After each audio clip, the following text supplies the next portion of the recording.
Good afternoon and welcome. My name is Jen Caruso. I use she, her pronouns, and I'm Associate Professor of Liberal Arts, serving as Interim Chair of Liberal Arts. I would like to start with MCAD's land acknowledgement. The Minneapolis College of Art and Design, MCAD, acknowledges it is located on traditional, ancestral, and contemporary lands of Indigenous people.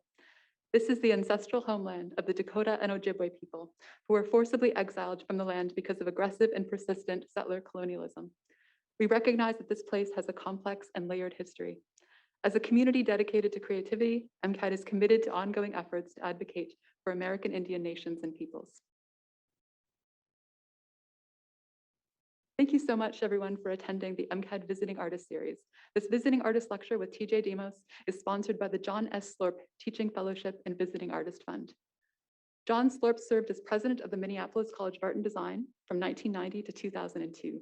Upon his retirement from MCAD, John established the John S. Slorp Teaching Fellowship and Visiting Artist Fund.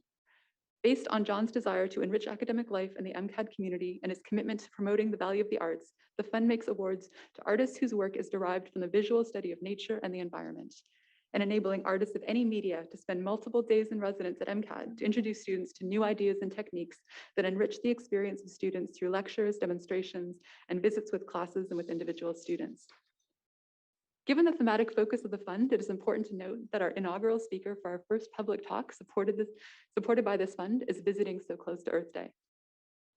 TJ Demos was first proposed as a Slorp Visiting Artist and Scholar by the Liberal Arts Department, and this nomination was endorsed by the entire Visiting Artist Committee. It is my very great pleasure to introduce TJ Demos. TJ Demos is an award-winning writer on contemporary art, global politics, and ecology. He is the Patricia and Roland Rabelais Endowed Chair in Art History at the Department of the History of Art and Visual Culture at the University of California, Santa Cruz, and founding director of its Center for Creative Ecologies. Demos is the author of numerous books, including Against the Anthropocene, Visual Culture and Environment Today, published by Sternberg Press in 2017, Decolonizing Nature, Contemporary Art and the Politics of Ecology, also by Sternberg Press in 2016. The Migrant Image, The Art and Politics of Documentary During Global Crisis, published by Duke University Press in 2013, which was also the winner of the College Art Association's 2014 Frank Jewett Mathert Award. And Return to the Post-Colony, Specters of Colonialism in Contemporary Art, also by Sternberg Press from 2013. Demos also has an extensive curatorial practice. His co-curated Rights of Nature, Art and Ecology in the Americas was at Nottingham Contemporary in January 2015. He also organized Specters, a Cinepolitics of Haunting at the Reina Sofia Museum in Madrid in 2014. Between 2019 and 21, with the Center for Creative Ecologies and as a Getty Research Institute scholar, he worked on a Mellon-funded research project, art exhibition, and book project dedicated to the questions, what comes after the end of the world, and how can we cultivate futures of social justice within capitalist ruins? His most recent book, Beyond the World's End, Arts of Living at the Crossing, was released in 2020 by Duke University Press. And his most recent curatorial project platform is as the chair and chief curator of MAT, the Climate Collective for exhibition platform, Climate Emergency Emergence at the Museum of Art, Architecture, and Technology in Lisbon. It's my very big pleasure to welcome TJ Demos.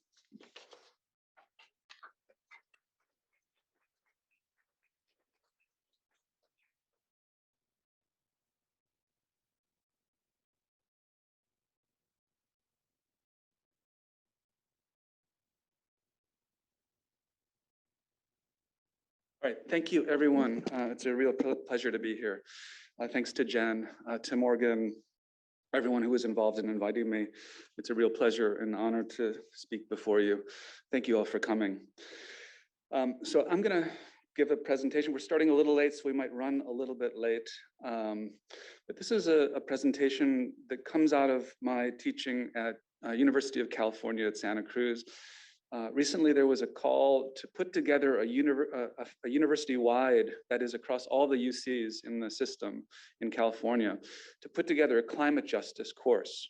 And I was invited to contribute the installment on how art and contemporary art and broadly speaking, visual cultural practice relates to climate justice. So this is what I came up with as part of that course, which also, as you'll see, connects to a lot of my research concerns. So it's called Emergency of Emergencies, Aesthetics and Politics of Climate Justice. It comes in 5 parts. This is the first. The politics of climate emergency. Whose emergency is it? All right. And I look forward to the discussion, taking questions afterwards. We're told repeatedly that we're in a climate emergency. But what, and more importantly, whose is it? If you Google the term, you'll come up with about 6 million hits. The top one links to the United Nations Environmental Program, which defines climate emergency by referencing the Intergovernmental Panel on Climate Change, the IPCC, part of the UN organization, that explains that climate change is real and human activities are the main cause. They go on to state that owing to greenhouse gas emissions, global temperatures have been rising since the Industrial Revolution, causing gas emissions. Global temperatures have been, causing heat waves, droughts, flooding, winter storms, hurricanes, and wildfires, requiring urgent action to curb emissions in order to limit warming to 1.5 degrees Celsius above pre-industrial levels. Second on the Google list is an article by the Scientific American titled, "We Are Living in a Climate Emergency, and We're Going to Say So." Not far below is a link to the environmentalist group, the Climate Mobilization, who focus on getting climate emergencies declared by communities, cities, and governments across the world. And they state, we're in a climate emergency. We need a whole society mobilization to prevent climate catastrophe. Let's build the movement that can get us there. As their map shows, more than 2,000 city and state governments across the world have been declaring climate emergency since 2018. But it's worth pausing here to consider who is the we. So far, we've heard about human activities and city councils and governments, but whose emergency is it? We know that that understandings of climate change are deeply conflicted, but so too are approaches to climate emergency, with major differences in how it's conceived, whom it's understood to affect, and when it happens. The IPCC, that scientific body convened by the UN, says climate change has been occurring since the Industrial Revolution, giving global society the next decade or so to act in order to avoid the catastrophic impacts that will affect us all. But others, such as Melanie Yazzie of the Red Nation, the revolutionary organization based in Albuquerque, New Mexico, fighting for global decolonization, argues that indigenous peoples, in particular, have been on the front lines of the struggle for climate justice since 1492, referring to the climate change of land grabs, deforestation, extraction, militarism, and forced displacement that's been occurring for centuries. In fact, there are multiple, excuse me, there are multiple environmentalisms today with competing definitions hinging on how emergency is defined, whom it touches, and when it's said to take place. The British and now global environmentalist organization Extinction Rebellion, for instance, explains this is an emergency. Life on Earth is in crisis. We're running out of time and our governments have failed to act. Extinction Rebellion was formed to fix this. But in response, Wretched of the Earth, the grassroots collective representing indigenous, Black, Brown, and diaspora groups demanding climate justice and acting in solidarity with communities in the UK and in the global South, wrote in their response, their open letter to Extinction Rebellion, that, quote, our communities have been on fire for a long time, and these flames are fanned by our exclusion and silencing. Without incorporating our experience, any response to this disaster will fail to change the complex ways in which social, economic, and political systems shape our lives, offering some an easy pass in life and making others pay the cost. In order to envision a future in which we will all be liberated from the root causes of the climate crisis, capitalism, extractivism, racism, sexism, ableism, and other systems of oppression. The climate movement must reflect the complex realities of everyone's lives in their narrative, they say. So with this, Wretched of the Earth, named after the revolutionary book of 1961 by the Martinican Marxist humanist Frantz Fanon, challenges climate emergency claims that narrow global risk to a near future threat of atmospheric carbon pollution, and in the process erasing centuries of racial and colonial violence. Instead, they argue that for climate emergency to be meaningful to the lives of the many, it must name the complex and diverse causes, the historical systems of oppression that can only be understood as intersecting, where climate emergency is not a single issue politics, but a comprehensive, inextricable entanglement of environmental breakdown and social injustice. Climate justice follows from how emergency is defined. If climate emergency is a matter of capitalist inequality, extractive violence, racism, and sexism, then climate justice must similarly be encompassing and intersectionalist. Climate justice is economic justice, is social justice, is racial justice, is migrant justice, and so on. This formulation is not only conceptually necessary, but strategically imperative. If the we of climate emergency is to reflect the complex realities of everyone's lives, then it must address the full extent of climate emergency, including past, present, and future forms. Doing so means overcoming the politics of climate denialism.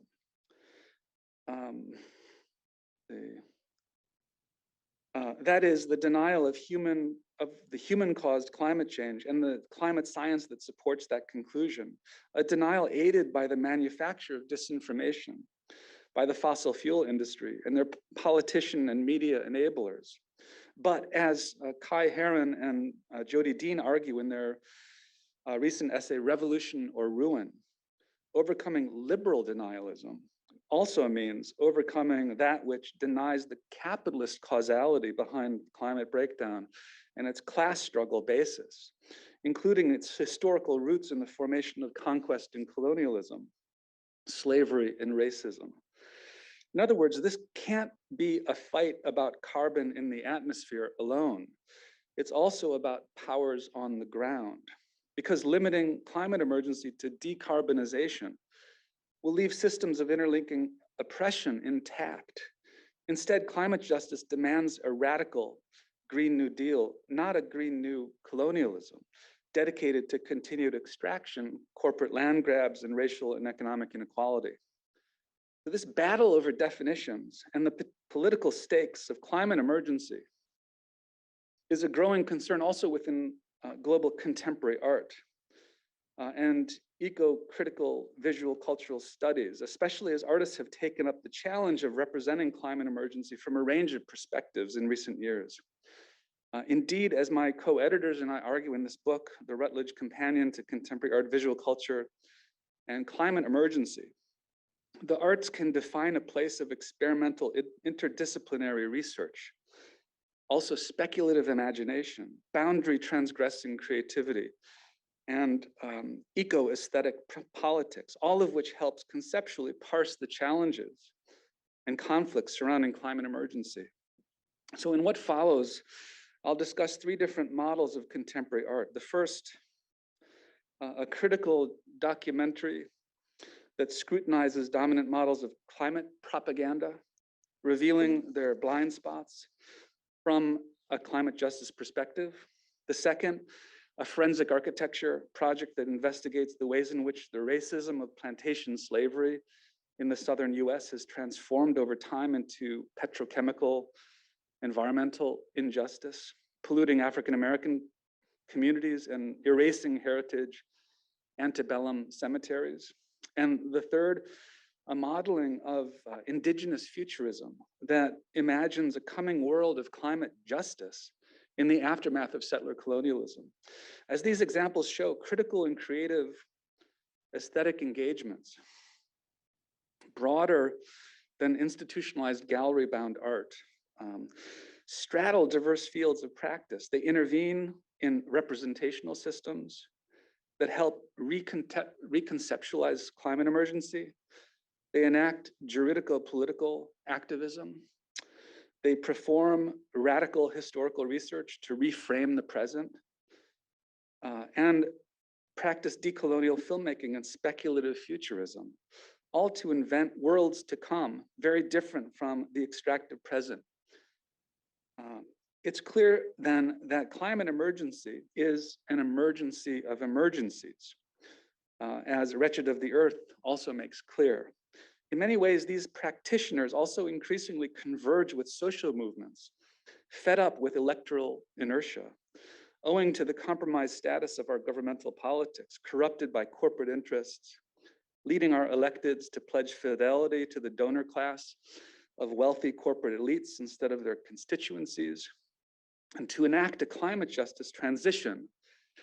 Those who support it must build solidarity in working for an alternative world, and the arts, particularly where creative imagination joins with radical politics, provides images of what that world looks like and amplifies the struggle of multitudes fighting for climate justice.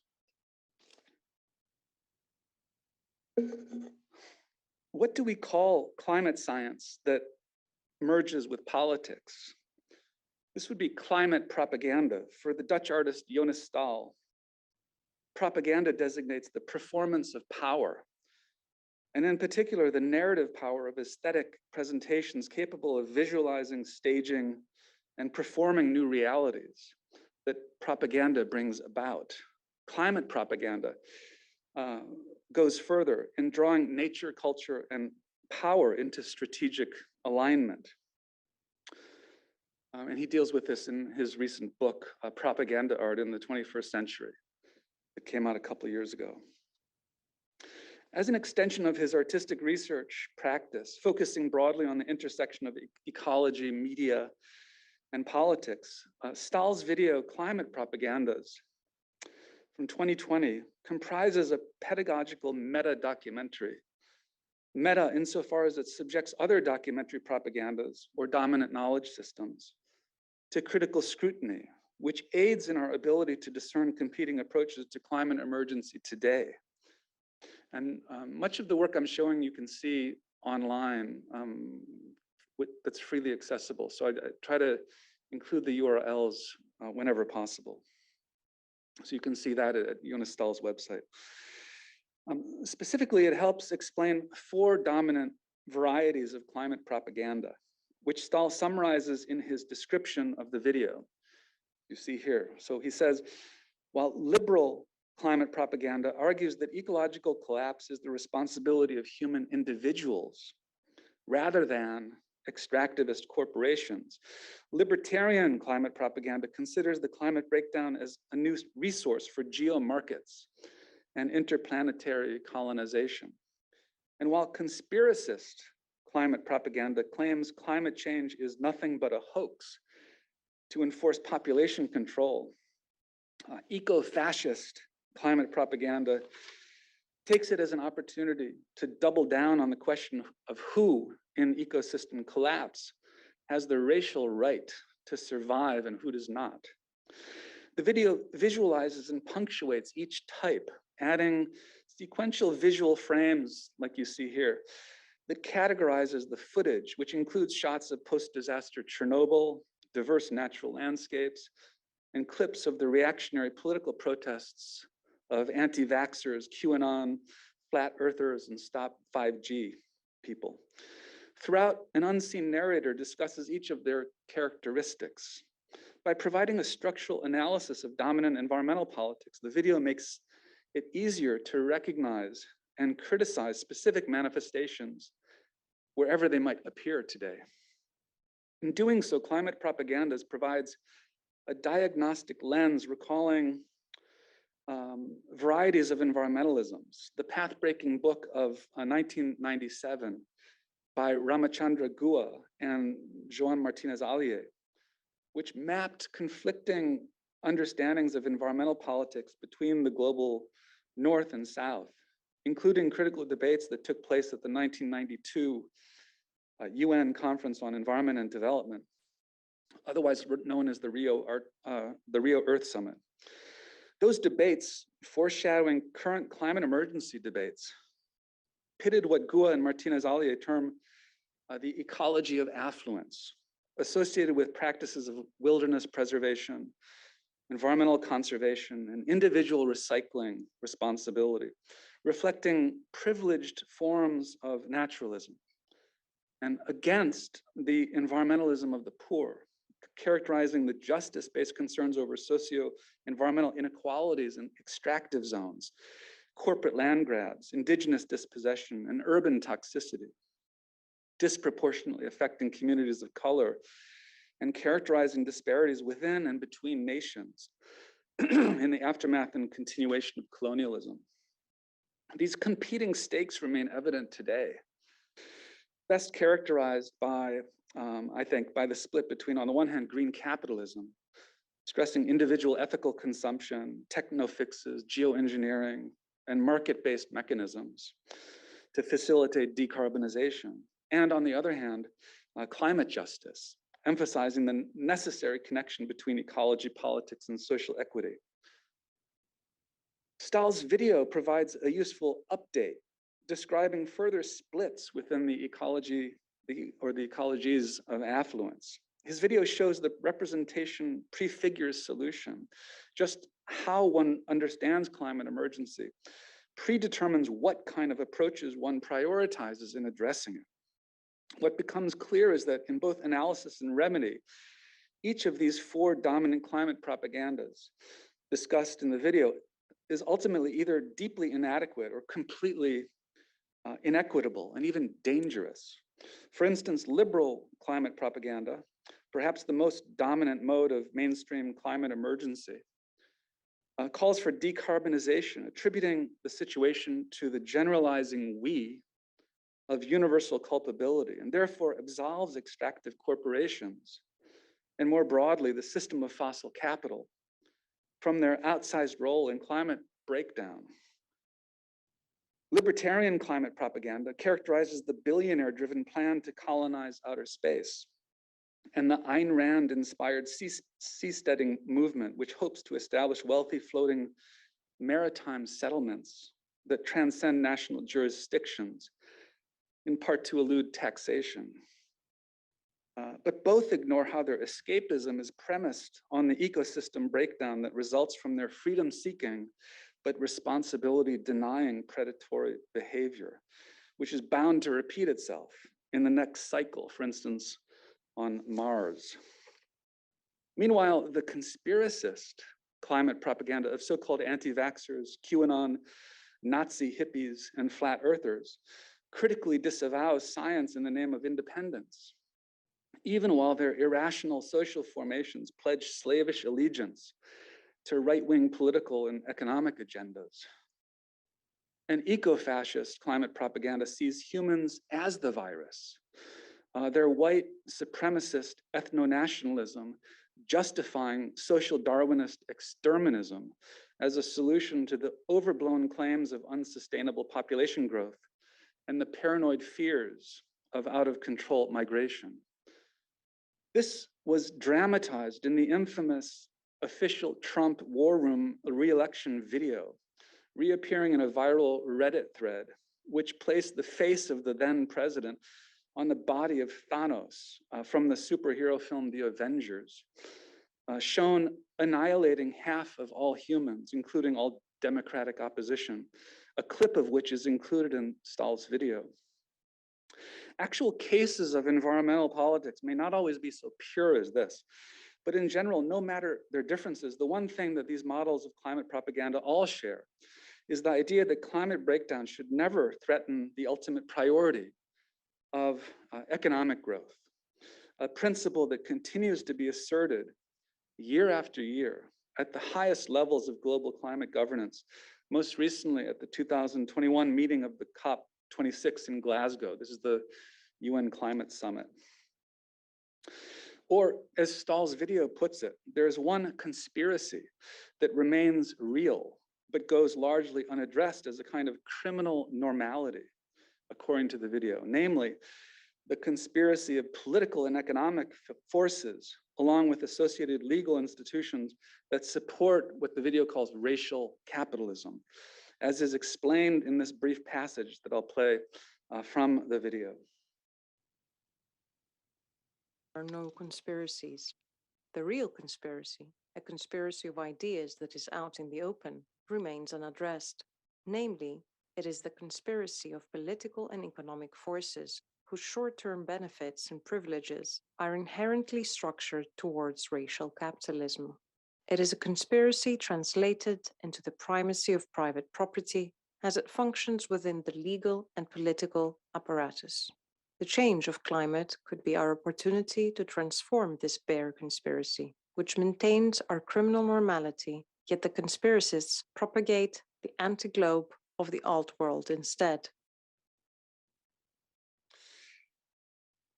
So in that brief clip, I think this is where Stahl's video pinpoints the ultimate cause behind climate breakdown, where emergency is simultaneously an economic opportunity, a social program, and a long-standing political project.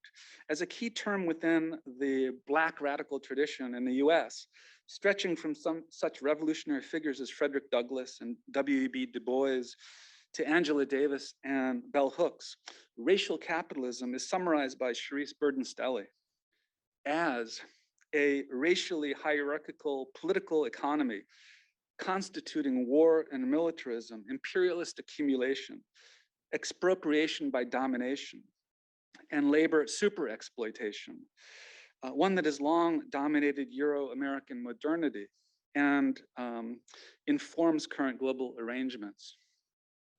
In fact, some environmental justice activists argue, rightly in my view, that climate change is best understood not through the lens of the Anthropocene, which in ascribing ecological transformation to generalized human activities, quote unquote, tends to obscure relations of racialized and sociopolitical inequality in its understandings of the current geological epoch. Rather, the more encompassing and thus compelling analytic is the racial capitalist scene, which for the writer Françoise Vergès will help us understand that climate change is not about human hubris, but the result of the long history of colonialism and racial capitalism and its Promethean thinking, the idea that man can invent a mechanical technical solution to any problem, a logic that continues as the dominant model of proposed climate mitigation strategies today.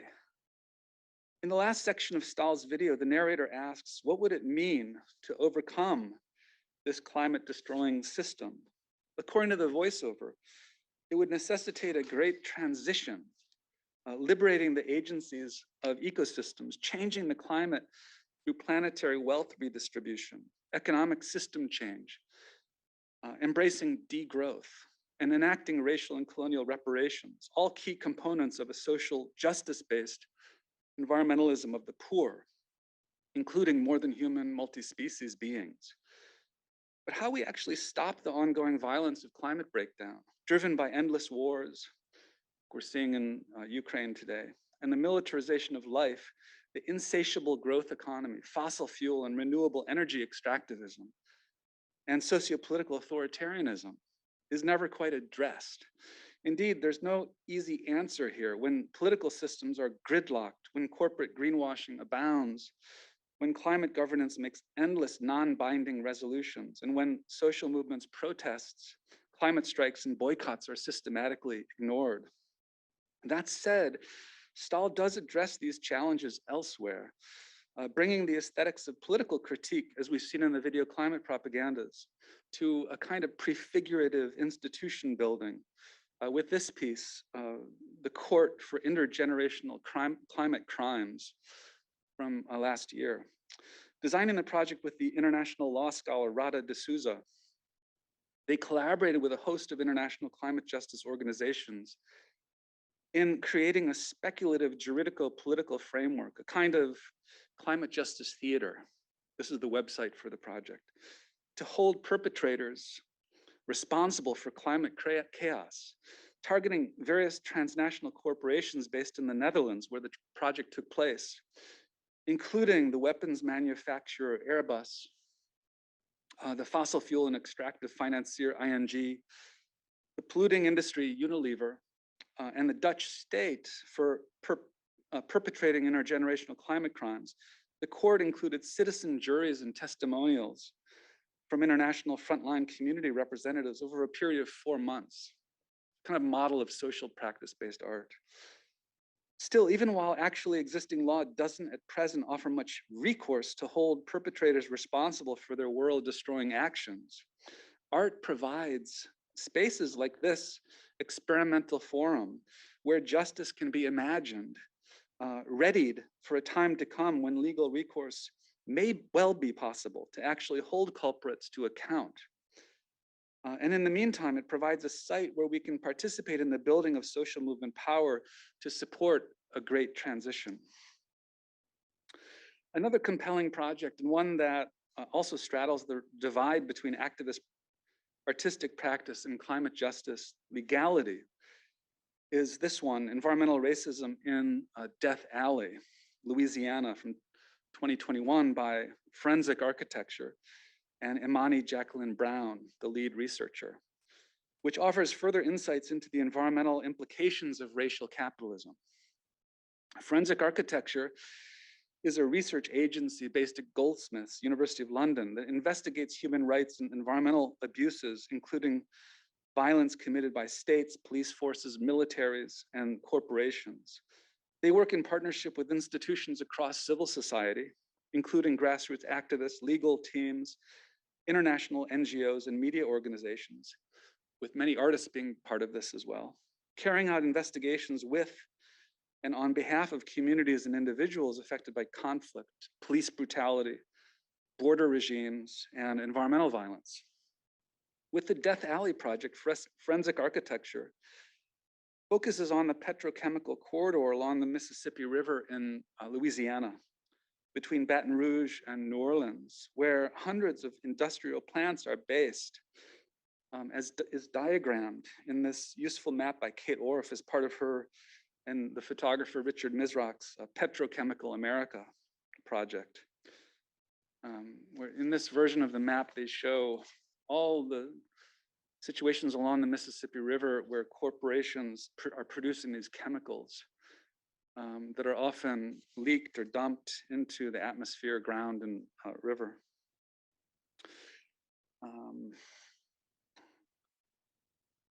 So these industrial plants discharge noxious effluents and poisonous gases directly into the river and sky, as indicated also by Forensic Architecture and its heat map of carcinogenic atmospheric particulate matter emitted by industry. As their project demonstrates through intense cartographic research, like you see here, most industrial plants are built on the former grounds of slave-holding plantations where cotton and sugar were grown, processed, and marketed during the 18th and 19th centuries. Many of those most affected by current air pollution are in fact descended from the formerly enslaved, whose plantation-era cemeteries still exist if they haven't already been displaced and built over by petrochemical infrastructure. But here's a short clip from the video that accompanies this research project, which provides further details and a short sample of the video's approach. Our simulation illustrates the truism that toxic air doesn't obey political borders. And it captures a vision of the future. If local residents can't stop the construction of 2 new facilities on either side of Welcome. Formosa Plastics would saturate Welcome with high concentrations of ethylene oxide, well above the standards set by the EPA's acceptable threshold for cancer risk. Louisiana's air quality standards are among the lowest in the nation. As an investigation involving historical research, mapping, geolocation, legal challenge, and ground truthing, meaning working in collaboration with communities living on the front lines of this petrochemical disaster. The Death Alley project leaders have worked closely with frontline communities opposing further petrochemical development. as industry toxicity poisons low-income African-American communities living in the shadows of oil refineries, industrial infrastructure expansion simultaneously erases the historical remains of these plantation cemeteries, rupturing historical continuities and exemplifying how slavery's racial violence has transmuted into capitalism's environmental violence in biopolitical, or better, necropolitical ways, linking slavery's genocide to contemporary ecocide as a direct result of how the state manages the life and death of communities. This genealogy of slavery become environmental injustice evokes Christina Sharp's diagnosis of the racialized climates of anti-Blackness, particularly where she writes in her 2016 book, In the Wake, on Blackness and Being, that, quote, the weather is the totality of our environments. The weather is the total climate, and that climate is anti-Black. It's an indispensable way to comprehend the implications of climate injustice today, according to which environmental vulnerability hits communities of color, and specifically, in this case, African-American ones in particular. It does so in two powerful and entangled ways. First, through the racial terror of slavery and its afterlives in the Jim Crow South. And second, through the toxic atmospheres of petrochemical epidemiological violence. Racialized inequality is then translated into environmental injustice, as we also learn from activist scholars like Robert Bullard, who points out that African-American communities have been historically situated disproportionately near toxic waste sites, hazardous landfills, and polluting industry, all of which renders the Black Lives Matter slogan, "I can't breathe," multiply meaningful, implying at once the threatened deaths of breathlessness caused by over-policing and mass incarceration, the smothering adversity of living with racial inequality, the suffering of physical and neurological illness resulting from inhaling lethal emissions, the gasping difficulties, if not sheer impossibility, of opposing well-resourced multinational corporations, and the financial asphyxiation that makes moving to a clean elsewhere a privilege of the wealthy. Making many of these connections, the Death Alley Project asks, if toxic air is a monument to slavery, how do we take it down? To answer the question, Brown and Forensic Architecture have worked with grassroots communities and organizers, including Rise St. James, to locate and protect the sacred groves that identify the geographies of plantation cemeteries where struggles over heritage connect to climate justice aims. To reconstruct historical locations, they created probability fields through documentary and historical map research.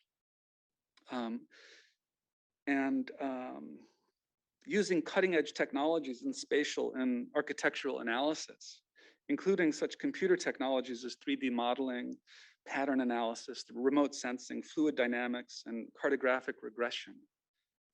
Once these groves containing cemeteries are located, they can be documented and registered, preventing further desecration. So as heritage sites are recovered as part of the project, African-American communities restore collective memory of the antebellum South, otherwise frequently given over to romanticizing the whitewashed tourist industry's focus on plantation big houses. And in the process, the coalition works with climate justice organizations to stop the expansion of fossil fuel infrastructure, even as the petrochemical industry encroaches further on what remains of once thriving post-Civil War-free Black communities. For instance, as portrayed in this 2019 documentary film called Mossville, which tells the story of Stacey Ryan's Herculean efforts to protect his fenced-off property. You see in the bottom foreground of this still image from the ravages of industrial dystopia that surround his property. The Death Alley shows the inextricable connections between racial justice struggles and environmental justice struggles, where climate emergency is simultaneously an emergency of historical social violence and ecological violence. One lesson is that future emancipation, including climate justice, will emerge precisely from the expansive and intersecting demands of grassroots struggles against past and ongoing socio-environmental oppression. As forensic architecture notes, today this demand is building into a broader vision of justice, reparations for centuries of racist violence, the repair of the environment, jobs that sustain their communities and their health, a moratorium on industrial development, and agency over how their land is stewarded. Moreover, they demand a fundamental revision of the concept of historical preservation toward a recognition of Black communities, ancestral sites, and our wider ecologies as inextricably valuable, indivisible, and worthy of protection. As we've seen, artists like Jonas Stahl and forensic architecture and Imani Jacqueline Brown demonstrate the significance of developing a political analysis of present and historical conditions in order to formulate a future horizon of emancipation and justice. And Stahl develops this further into actual kinds of institutional building that can prefigure possible juridical, political activism in holding perpetrators responsible. But this turn toward futurity is something that's really crucial. And that's what this video by Thurza Jean Cuthand, Reclamation, in 2018 offers, a speculative vision of a post-colonial world to come, which draws on the creative imagination of indigenous futurism animated with climate justice in thinking beyond the colonial capitalism of the past and present. Reclamation tells the story of a near future world that, according to its premise, arrives after the departure of white colonial settlers from Mars.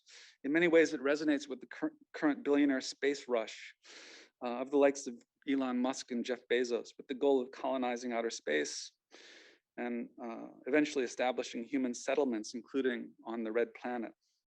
But rather than join mainstream fantasizing about these kind of settler colonial futures, or dwell on the dystopian fears that they also inspire within sci-fi cinema and literature, which can also make for great storytelling.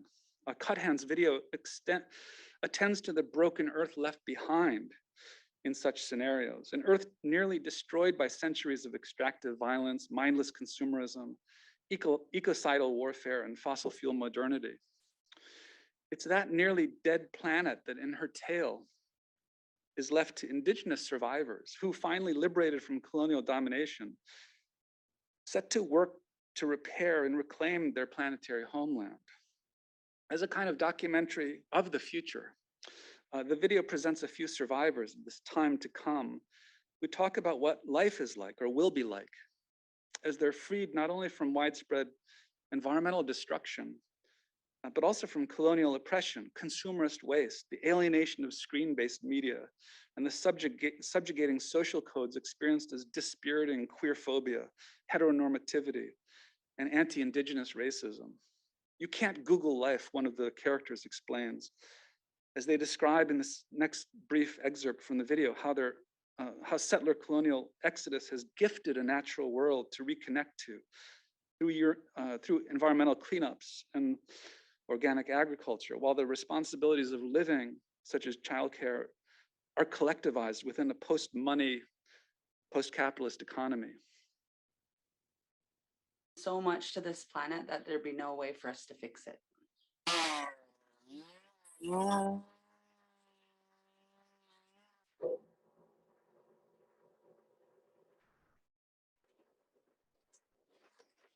It's a lot cleaner. Yeah, it It's is. a lot cleaner. Like it smells good here, and it smells like Smells nature. great. It smells like we're making a difference here. We've cleaned a lot of this area up. This is what we do. We clean up things. We make sure the area is safe for barefoot walking, pretty much. And this is just one of our bins. We filled up approximately 500,000 bins since white people left. full-time job is cleaning up after these pukes. We see some garbage, we pick it up. That's what everybody does around here. It's a really amazing short film, also available online for open access. In recent years, Indigenous activists working with, for instance, the Red Nation, have conceptualized one of the most far-reaching vision statements for what they call the Red Deal. Building on the climate and workers' justice ambitions of the Green New Deal, a plan for system-wide decarbonization and quality green jobs over the next 10 years. The Red Deal adds Indigenous decolonization to these priorities with its three-part plan for one, ending the occupation everywhere. That is defunding the police and reallocating those funds toward reparative ends, stopping border town violence, abolishing incarceration, and halting US militarization and its massive expenditures. Two, heal our bodies, calling for free and sustainable housing, free education, free healthcare, free public transit for everyone, and ending violence against Indigenous women and girls.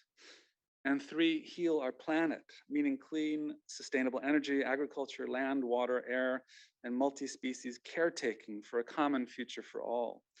As they explain in no certain terms in their principles of unity, we are Indigenous feminists who believe in radical relationality. We do not seek a milder form of capitalism or colonialism. We demand an entirely new system premised on peace, cooperation, and justice. For our Earth and relatives to live, capitalism and colonialism must die. While not explicitly connected to the Red Deal's organization or plan, Thurza Jean Cuthand's film, Reclamation, nonetheless gives audiovisual expression to its ultimate horizon of future emancipation. In showing this future evacuated of settler colonialism and extractive capitalism, it offers a prefiguration of this decolonized world to come, based on the abolition of white supremacy and the exploitative fossil fuel economy and its systems of mass indebtedness and extreme inequality maintained by military and police violence. It's the only kind of future that stands a chance, after all, in overcoming the necessarily intertwined climate emergencies of the present.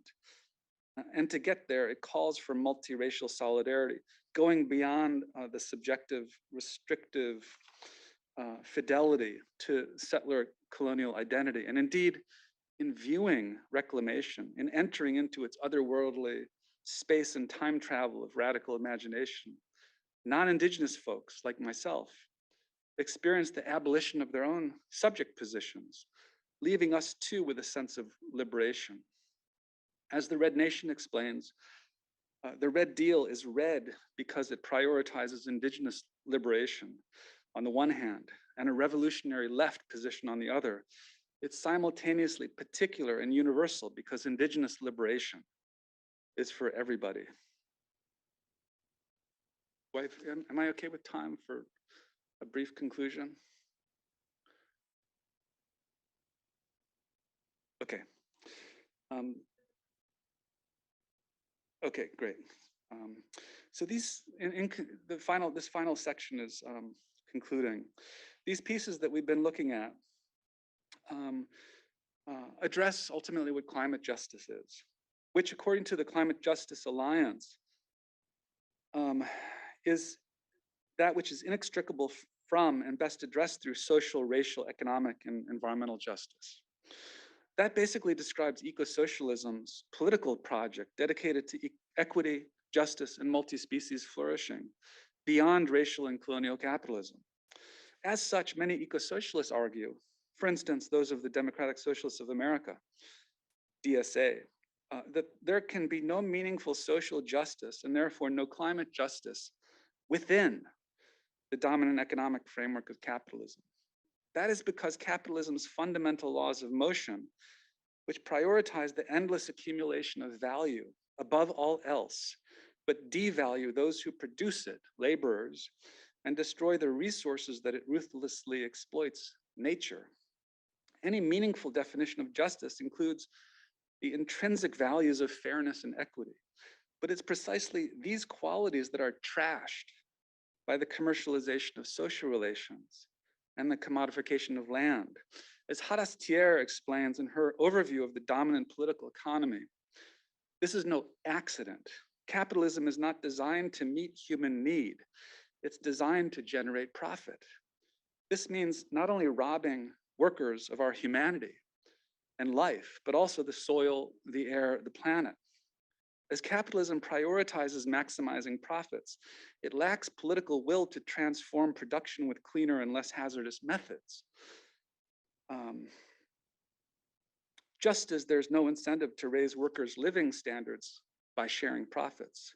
So as Marx explained a century and a half ago, under capitalism, nature becomes purely an object for humankind, purely a matter of utility. It ceases to be recognized as a power for itself. The theoretical discovery of its autonomous laws appears merely as a ruse so as to subjugate it under human needs, whether as an object of consumption or as a means of production. Or as Extinction Rebellion has recently argued, the root cause of climate and ecological crisis is the political economy.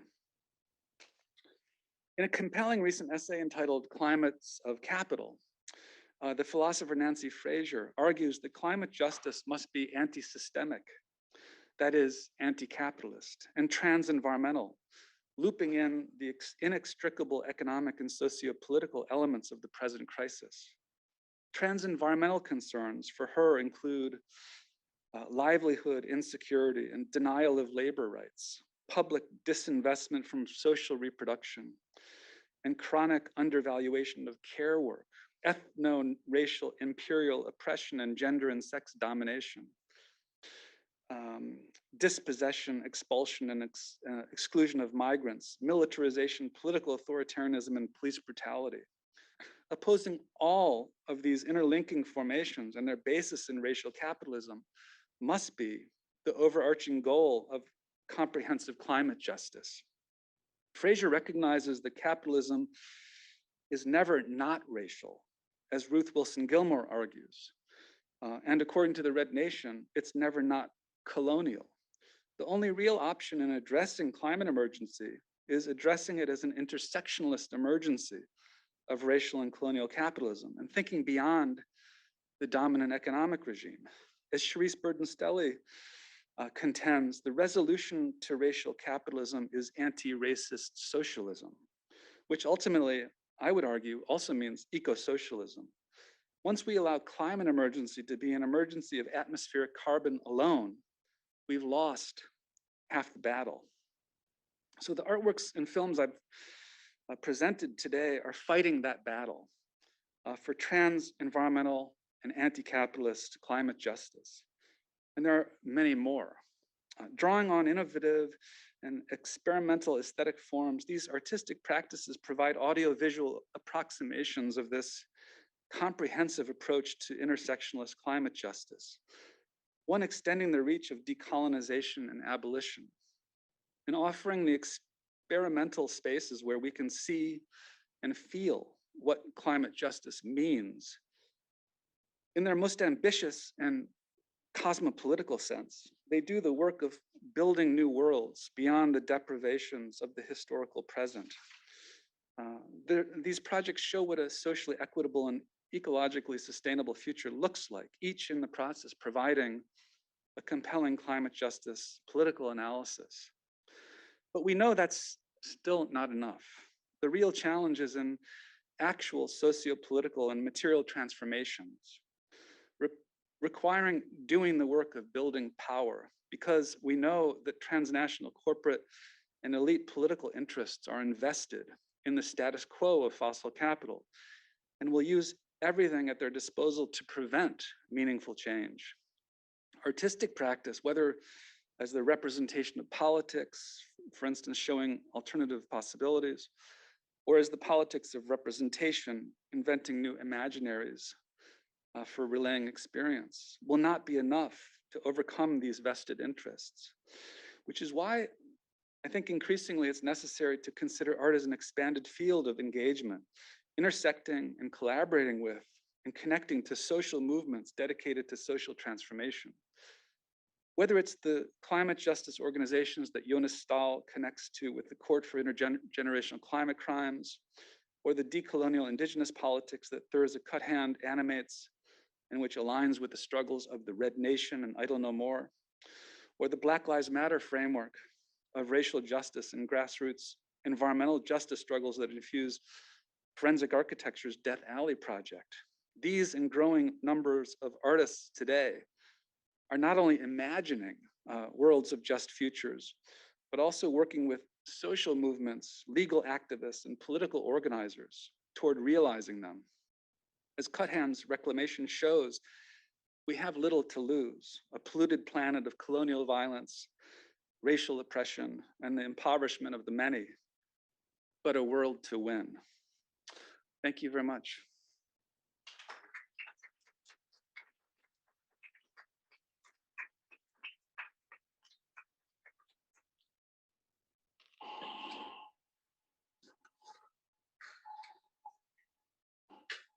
I'm happy to take any questions that people might have.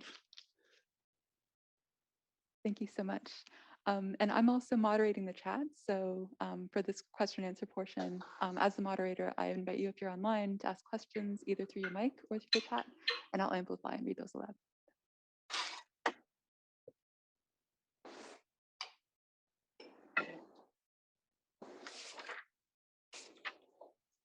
So people just, they should raise their hands if they have a question.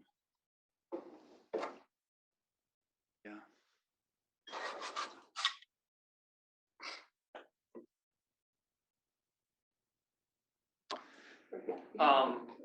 Yeah, go for it. I think I would agree with you that a few years ago, since the vast majority of history, profits have been linked with carbon output, right? But over the last few years, that hasn't been the case. For the first time in history,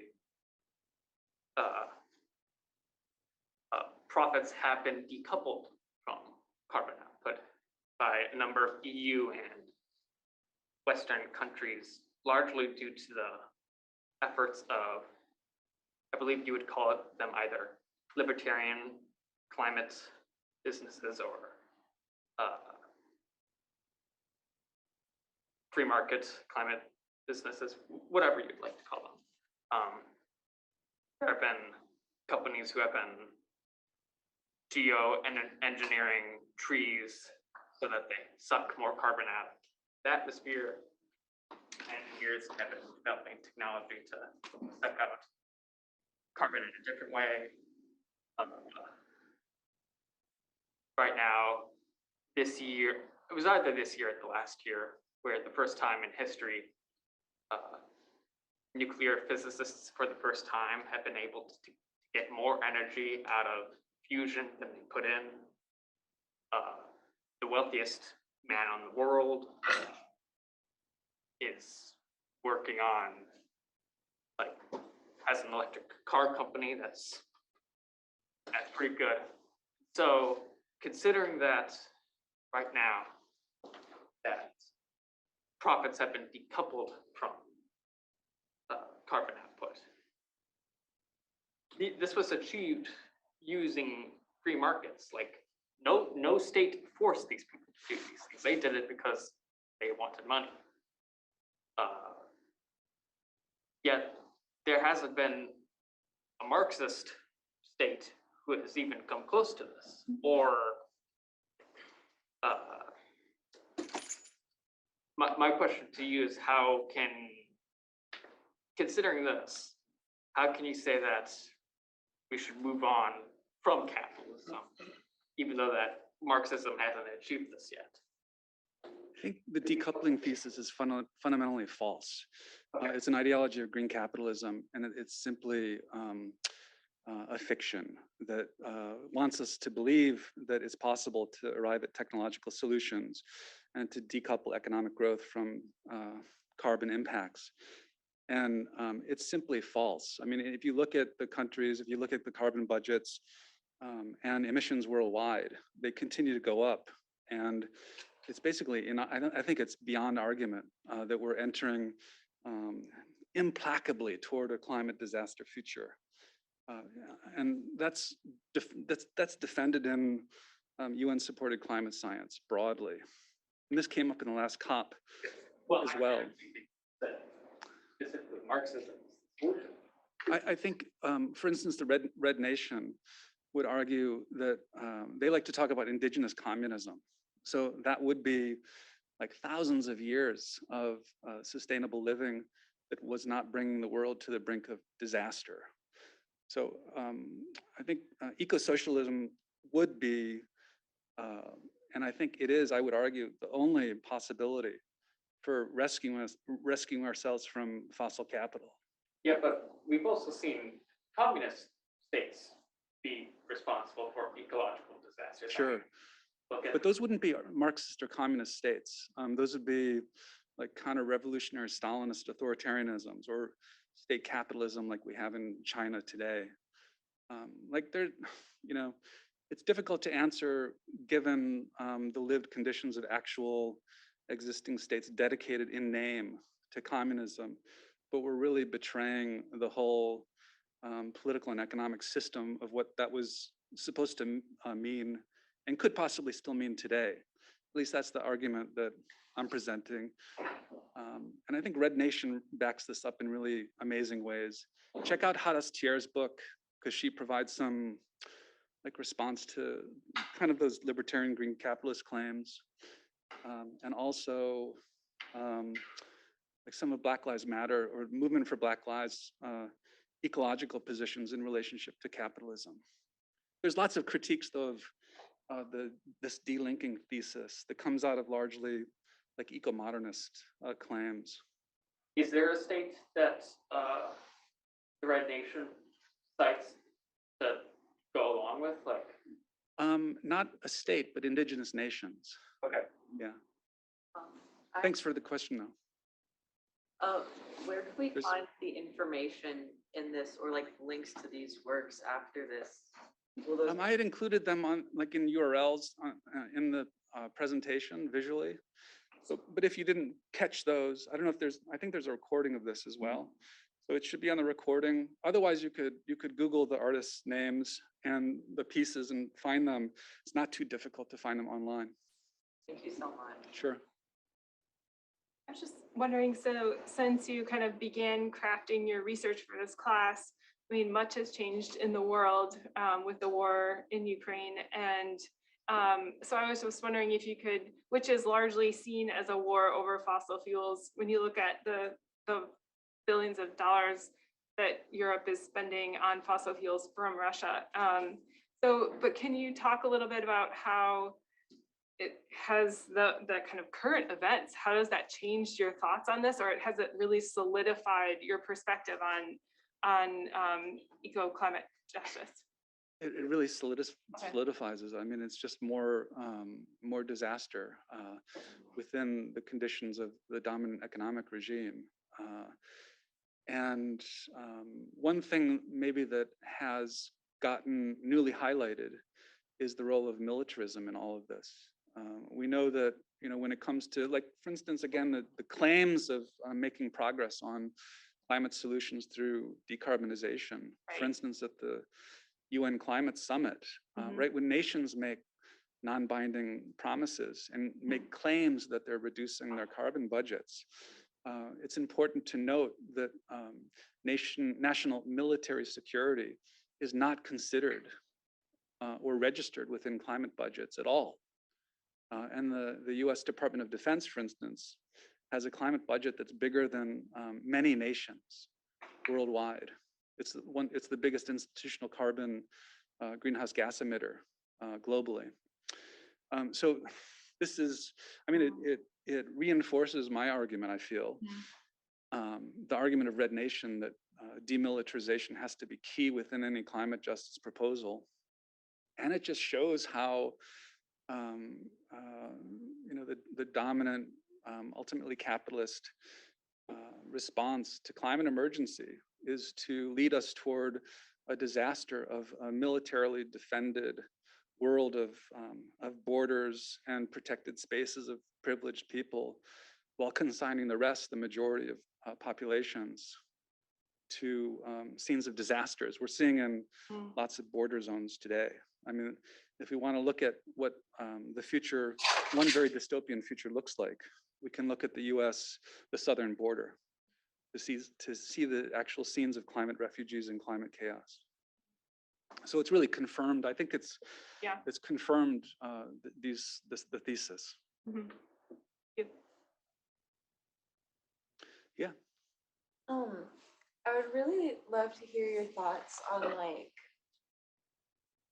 well, so of course this is like an intrinsically racialized issue at its core. And I'm really interested to hear your thoughts on like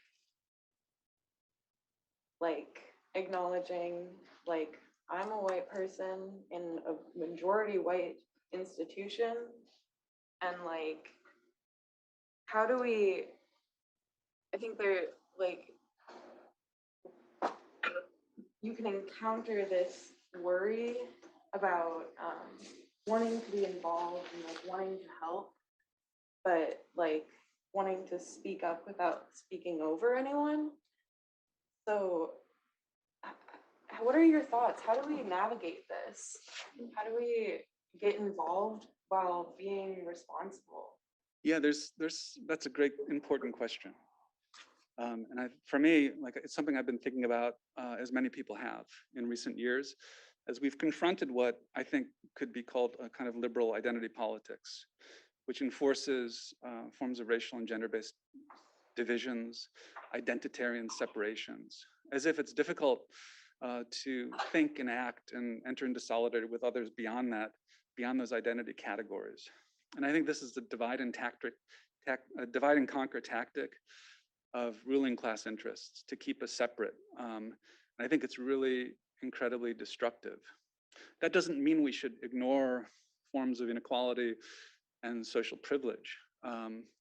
But it's crucial, I think, to invent new ways of entering into solidarity with each other beyond those differences, so that we're not identifying primarily, as I would not, like as a white person, given the status of like white supremacy and its divisive racism that continues to exist today, but rather in the name of a kind of radical anti-white supremacist position.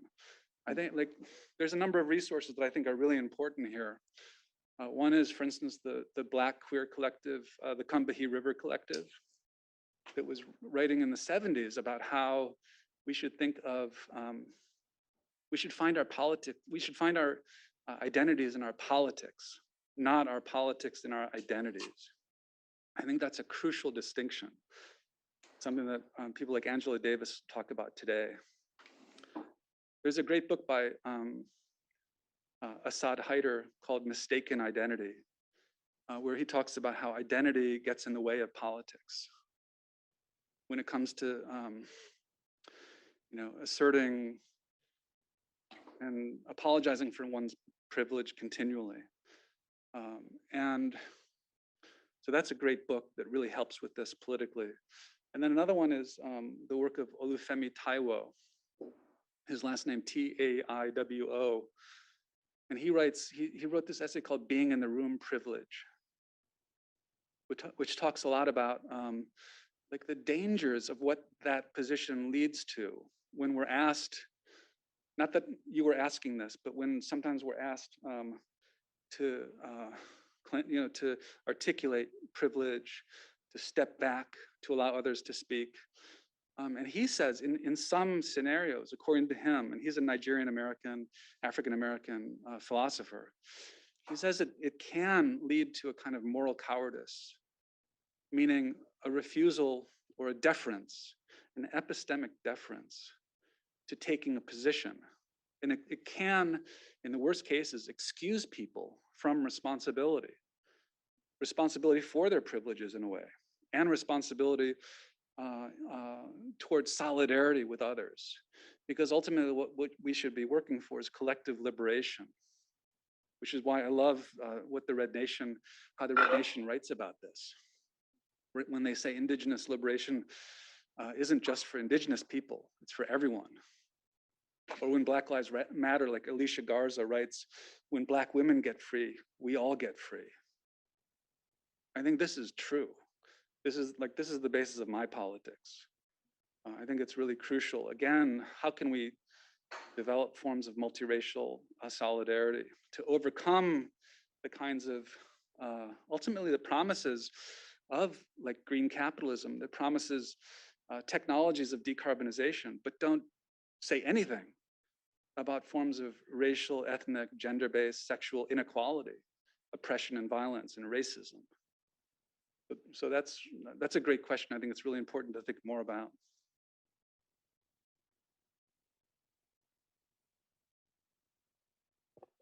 Yeah.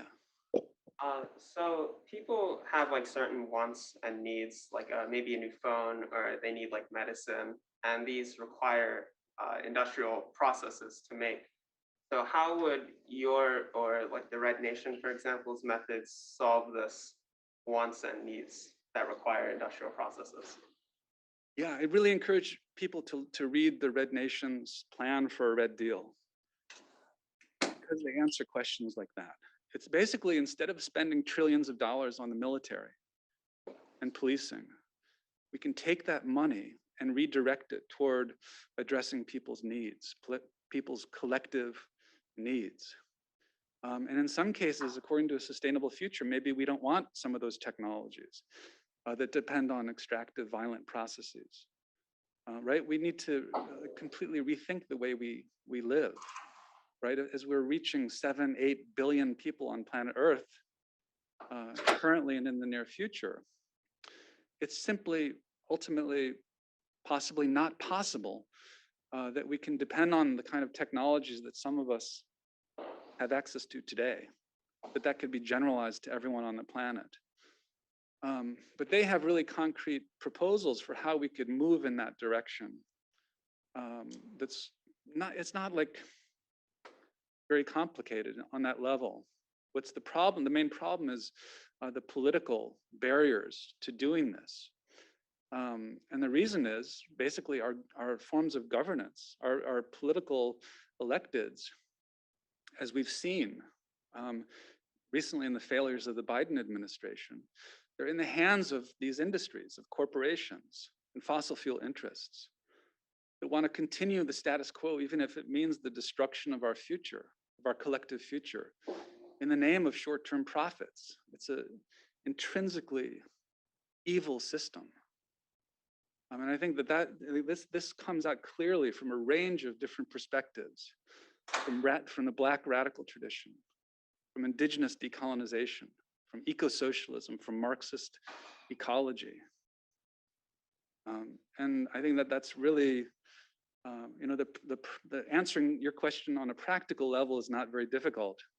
It's rather overcoming the political barriers of the kind of commonly understood status quo or common sense. How do we overcome that? That's what the political challenge is, I think, of the present. Yeah.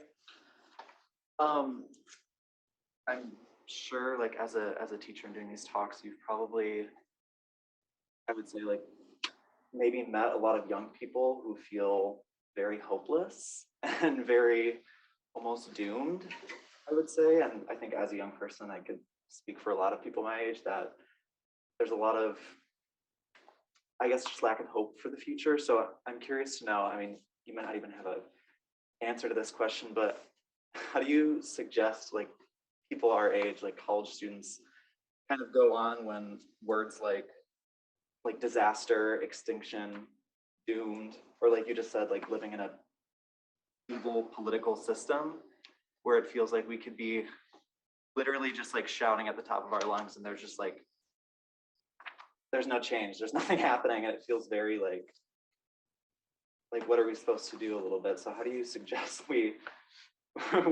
keep going when it just feels a little hopeless? This is it's hard, isn't it? It's extremely, extremely hard, including for me, who I've been thinking about this for a long time and been in touch with that kind of those feelings of hopelessness, I too can relate to for a long time. And you're right, yeah, in my teaching, in my activism and organizing, which is multi-generational, it comes up. Lots of people are having these questions. And it's really indeed challenging to think about. My response to it is that I don't want to abandon hope. I don't want hope to be something that is like escapist either, or a form of privilege. I want hope to be something that is a material practice that guides our actions. I think there's this great proposal that, you know, there's this this question: are you feeling depressed? Maybe it's political. And if so, the answer to that is ultimately organizing, becoming collective, working with other people, forming kinds of solidarity that includes mutual aid and support and collective caretaking. I think these are life-saving strategies for many of us, including me.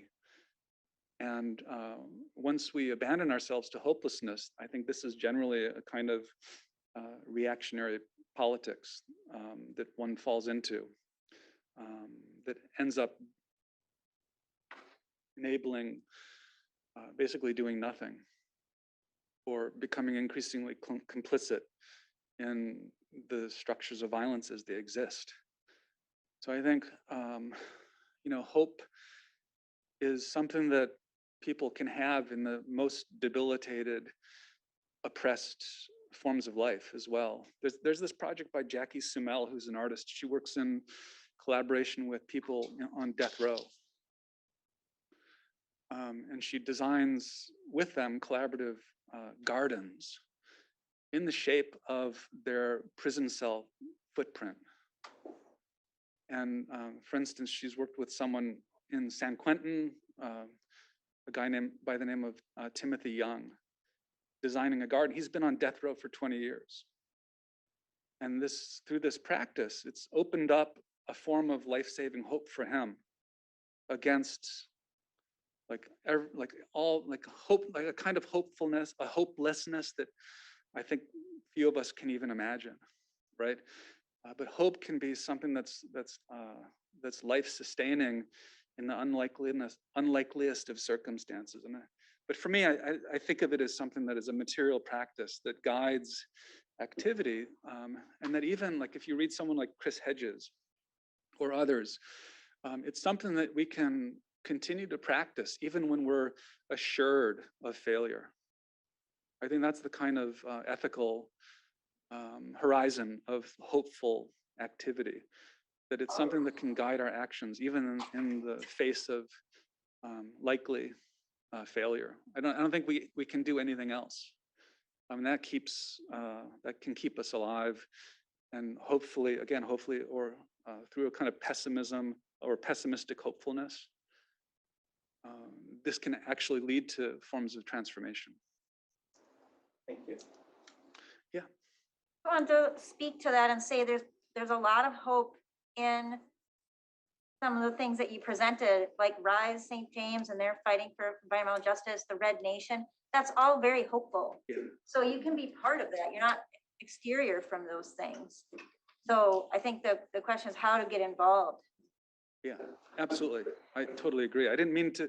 I hope I don't think I presented things that are totally negative. They all involve and stand for and support, defend hopeful, transformative collective energy. Yeah. If I can also speak to this question a little, because it definitely resonates for me as well.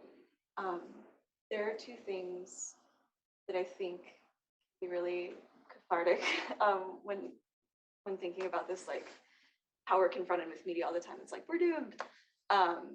One of them is something that a friend shared with me who's in Anishinaabe, and it's the 7 generations belief. So it's 3 generations prior to and the 3 generations after, in a way that you can honor the future generations, even if you don't know what to do to like make the world a better place for them, is you can reflect on, times have been hopeless before, but the people, like our parents and their parents and their parents, have taken all these steps to maintain hope in order to like keep pushing forward for us to exist in the way that we do. I think that's, that's a pretty like, surface level way to touch on the seven generations idea, but I think that that is something that can be really lovely to think about. And I think the other thing regarding hope and getting involved in these efforts, in a way to be like, I think when we're talking about what we can do or how we can get involved in trying to survive climate change, we look to buzzwords. We look to use like big ideas that can feel far away.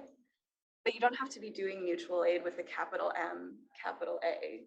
Mutual aid is based on the idea of community and taking care of people in your immediate, vicinity. And obviously we need to be in solidarity with people greater than our immediate community in the long run. But I think that you don't need to feel like you're doing something enormous. You need to, solidarity is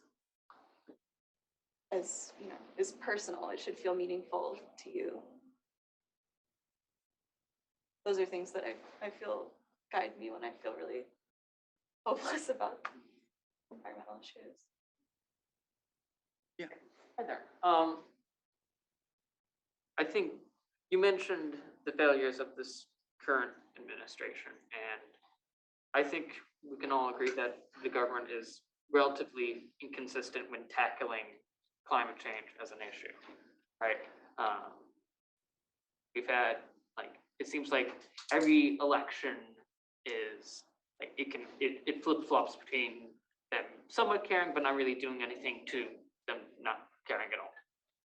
So considering that the governments in war have been somewhat incompetent in this area, has the Red Nation or any other political movement that you've mentioned today, are they doing anything independent from government, independent from government to try to solve climate change? Like, are they investing in renewable energy? Are they doing anything in the private sphere?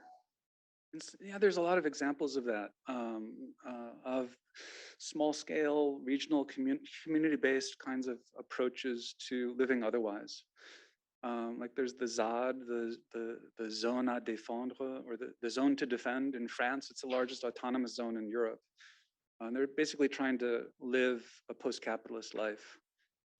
There's African-American collectives like Cooperation Jackson in Mississippi, really an inspiring community-based racial justice and ecological justice-based formation, trying to fight against the conditions of gentrification, of food deserts, of lack of quality organic agriculture, in trying to develop a solidarity economy and grow food themselves, which is really also important. These are important, inspiring, small-scale activities. I'm also aware of people like Jody Dean. I cited her earlier. She has this quote that she says, ultimately, this is great, but Walmart doesn't care if you own chickens, right?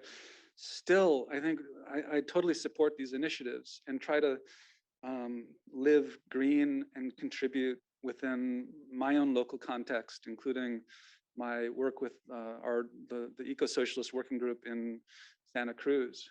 But ultimately, we have to think of ways to scale up these activities and to overcome the dominant causality behind climate breakdown, which is indeed this large-scale, global, interlocked empire of capital that's again creating the conditions of disaster. So I think the question is, how can we cultivate those formations of living otherwise on a small scale, including lots of indigenous-led land back initiatives.